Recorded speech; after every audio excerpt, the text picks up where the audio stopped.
Hello everyone, आज हम इस वीडियो में डिस्कस करने जा रहे हैं फिजिकल प्रॉपर्टीज ऑफ ईथर्स। ठीक है, इससे पहले वाले वीडियो में हमने पढ़ा था प्रिपरेशन ऑफ ईथर। ठीक है, अब चलिए देखिए स्टार्ट करते हैं। देखिए जो ईथर होता है, ईथर में जो कार्बन और ऑक्सीजन का वो बॉन्ड होता है, ये कैसा होता है, ये पोलर होता है। ठीक है, और इसी के कारण इस पर नेट डायपोल मूवमेंट भी होता है। ठीक है, सपोज करिए ये CH3 है, ये O है और ये CH3। ये देखिए क्या है, हमारा ईथर है, ROR ईथर है। इसमें देखिए दो लोन पेयर है, एक ये लोन पेयर हो गया और एक ये लोन पेयर हो गया। ठीक है, और ये जो कार्बन और ऑक्सीजन का जो बॉन्ड होता है, ये क्या होता है, ये पोलर होता है। सपोज करिए इसको मैं हाइड्रोजन ऐसे आप लगा दिए, तो ये जो कार्बन और ऑक्सीजन का जो बॉन्ड होता है ये पोलर होता है, और इसी के कारण इस पे क्या होता है, नेट डायपोल मूवमेंट होता है। ठीक है, ये इस साइड हो जाएगा और ये इस साइड हो जाएगा, तो नेट डायपोल मूवमेंट किस साइड हो जाएगा, ये ऊपर की तरफ हो जाएगा। ठीक है, इसी के कारण देखिए होता है नेट डायपोल मूवमेंट ईथर्स में होते हैं। चलिए देखिए यहां से पढ़ लेते हैं।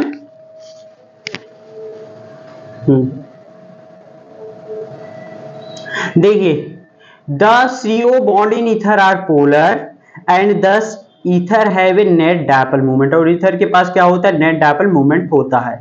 The weak polarity of ether do not appreciably affect their boiling point which are comparable to those of alkanes of comparable molecular mass but are much lower than the boiling point of alcohol as shown in figure। यहाँ पे देखिए following cases में दिया गया है, ये क्या है, एन पेंटेन का बॉइलिंग पॉइंट इतना है, एथॉक्सी इथेन का इतना है, और यहाँ पे ब्यूटेन 1 का सबसे ज्यादा है। अब देखिए ये क्यों होता है, ये देखिए बहुत इंपॉर्टेंट, मैंने बताया था पहले भी, ये क्यों होता है, ये हाइड्रोजन बॉन्डिंग के कारण होता है। ठीक है, जो बॉइलिंग पॉइंट इंक्रीज करती है, ये बहुत इंपॉर्टेंट है। देखिए the large difference in boiling point of alcohol and ether is due to the presence of hydrogen bonding in alcohol. क्यों होता है, क्योंकि अल्कोहल में हाइड्रोजन बॉन्डिंग होती है। तो यहाँ पे देखिए दे दिया गया, पहला एन पेंटेन दिया गया है।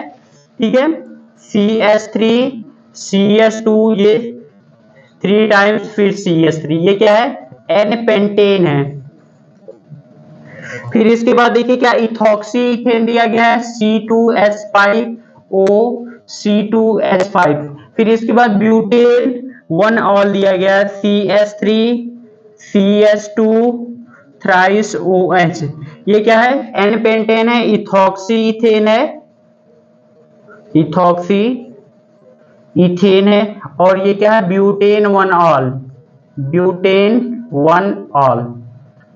ठीक है, तो सबसे ज्यादा देखिए क्या है, इसी की हमारी बॉइलिंग पॉइंट क्यों होती है, क्योंकि इसमें हाइड्रोजन बॉन्डिंग क्या होता है, ये प्रेजेंट होती है।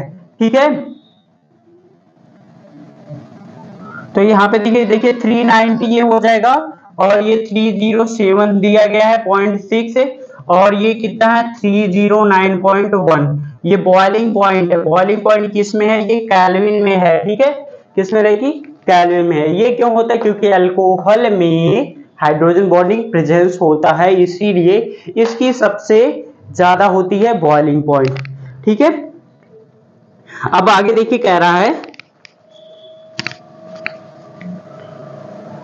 आगे देखिए क्या है, द लार्ज डिफरेंस, सॉरी यहाँ से, the miscibility of ether with water resembles those of alcohols of same molecular mass. ठीक है, both ethoxy ethane and butane 1 are miscible to almost the same extent. मतलब जो इथॉक्सी इथेन है और butane 1 है, ये क्या होते हैं, ये घुल जाते हैं, मिसिबल में क्या होते हैं, घुल जाते हैं एक ही सेम एक्सटेंट में। ठीक है, यहाँ पे दिया गया 7.5 एंड 9 ग्राम पर 100 ml वाटर में, ये क्या हो जाएगा, घुल जाएगा respectively. While pentane is essentially immiscible with water, लेकिन जो पेंटेन रहता है ये इमिसिबल रहेगा वाटर से। ठीक है, can you explain the observation, क्या आप इसको एक्सप्लेन कर सकते हैं। This is due to the fact that just like alcohol oxygen of ether can also form hydrogen bond with water as shown।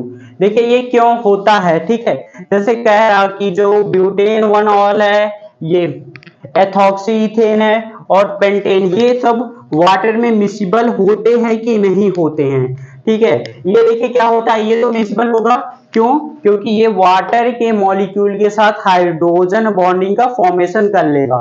तो कोई भी कंपाउंड अगर देखिए वाटर के साथ हाइड्रोजन बॉन्डिंग का फॉर्मेशन करता है तो वो वाटर में मिसिबल होगा।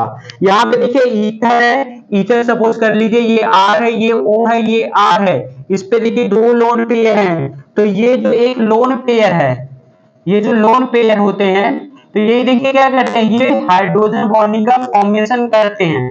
तो इसीलिए जो ईथर भी है ये भी वाटर में मिसिबल होता, मीन्स वाटर में क्या हो जाता है, ये घुल जाता है। लेकिन जो पेंटेन है, पेंटेन ये हाइड्रोजन बॉन्डिंग का फॉर्मेशन नहीं कर पाता है, वाटर मॉलिक्यूल के साथ ये हाइड्रोजन बॉन्डिंग का फॉर्मेशन नहीं करता, इसलिए ये क्या होता है, इमिसिबल होता है वाटर में। ठीक है, तो इतना समझ में आ गया आप लोग को। ठीक है, कहीं पे भी सॉल्युबिलिटी का कॉन्सेप्ट आता है तो इसमें देखिए मेन कॉन्सेप्ट रहेगा हाइड्रोजन बॉन्डिंग का रहेगा। ठीक है, तो इसमें भी हाइड्रोजन बॉन्डिंग फॉर्म करेगा, इसमें भी करेगा, लेकिन ये नहीं फॉर्म करेगा, तो ये वाटर में इमिसिबल होगा।